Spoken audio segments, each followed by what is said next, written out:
ইয়া আইয়ুহান নাসু আলা কুল্লি আহলি বাইতি ফি কুল্লি আমিন উদহিয়া।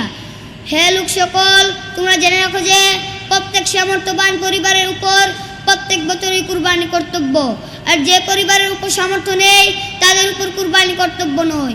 কারণ আল্লাহ পাক কারো উপর এমন কোনো কাজের দায়িত্ব চাপিয়ে দেন না যা তার সামর্থ্য ও শক্তির বাইরে। নাহমাদুহু ওয়া নুসাল্লি আলা রাসূলিল কারীম, আম্মা বাদ।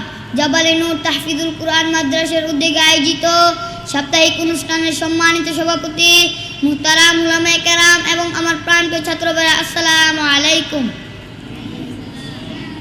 আজকের আলোচ্য বিষয় সকলেরই জানা, আর তা হচ্ছে কুরবানির তাৎপর্য ও ফজিলত। আমি এ বিষয়ে কিছু বলার চেষ্টা করব ইনশাআল্লাহ।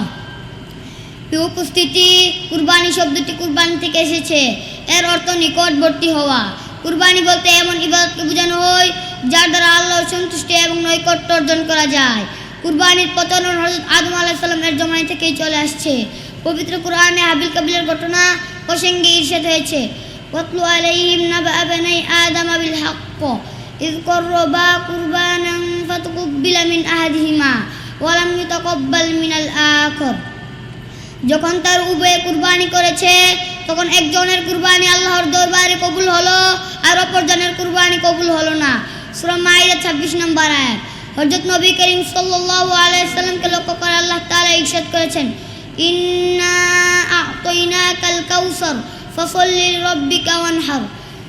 হে নবী, আমি আপনাকে হাউজে কাউসার দান করেছি, তার শুকরিয়া স্বরূপ আপনি নামাজ পড়ুন এবং কুরবানি করুন।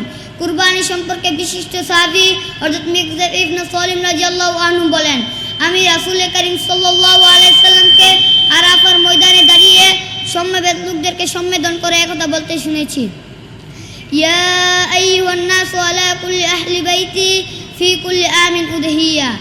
হে লোক সকল, তোমরা জেনে রাখো যে প্রত্যেক সামর্থ্যবান পরিবারের উপর প্রত্যেক বছরই কুরবানি কর্তব্য, আর যে পরিবারের উপর সামর্থ্য নেই তাদের উপর কুরবানি কর্তব্য নয়।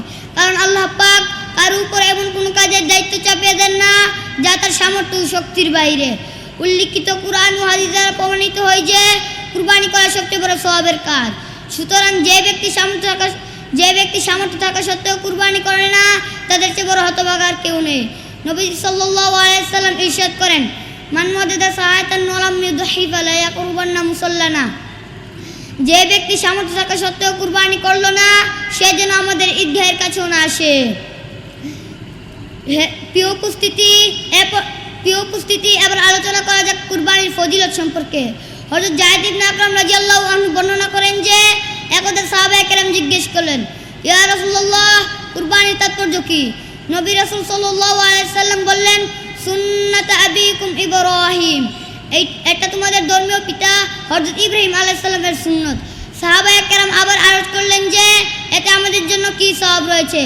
নবী সাল্লাল্লাহু আলাইহি সাল্লাম ইরশাদ করলেন, কুরবানির প্রত্যেকটি পশমের বিনিময়ে একটি করার সওয়াব হবে।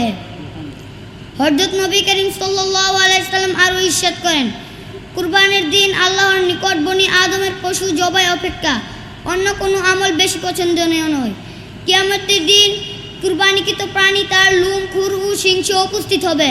তার রক্ত মাটিতে পড়ার পূর্বেই তা আল্লাহর দরবারে পৌঁছে যায়। প্রিয় উপস্থিতি, এ পর্যায়ে বলতে চাই, কুরবানি যেন একমাত্র আল্লাহর সন্তুষ্টি ও সান্নিধ্য লাভের উদ্দেশ্যেই করা হয়। কেননা পবিত্র কুরআনে ইরশাদ হয়েছে, ফাসাল্লি লিরাব্বিকা ওয়ানহার।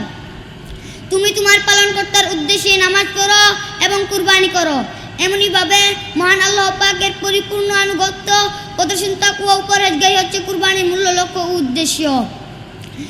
পবিত্র কুরআনে আল্লাহ পাক ইরশাদ করেছেন, লা ইয়ানালুল্লাহু লুহুমুহা ওয়ালা দিমাউহা ওয়ালাকিন ইয়ানালুহুত তাকওয়া মিনকুম। আল্লাহর নিকট তোমাদের কুরবানির গোশত ও রক্ত পৌঁছে না, বরং তোমাদের অন্যতরে তাকওয়া ও পরহেজগারি পৌঁছে থাকে। সূরা হজ আয়াত 37। সুতরাং কুরবানির এ মহান উদ্দেশ্যের আড়ালে যদি গোশত খাওয়া, লুকিকিতা অথবা ওরূপ কোনো হিংসা মতো জড়িত থাকে তাহলে সম্পূর্ণ কুরবানি বিনষ্ট হয়ে যাবে। তাই এ বিষয়ে বিশেষভাবে সতর্কতা অবলম্বন করতে হবে। আল্লাহ আমাদেরকে সঠিকভাবে কুরবানি করে তার সন্তুষ্টি লাভের তৌফিক দান করুক, আমিন।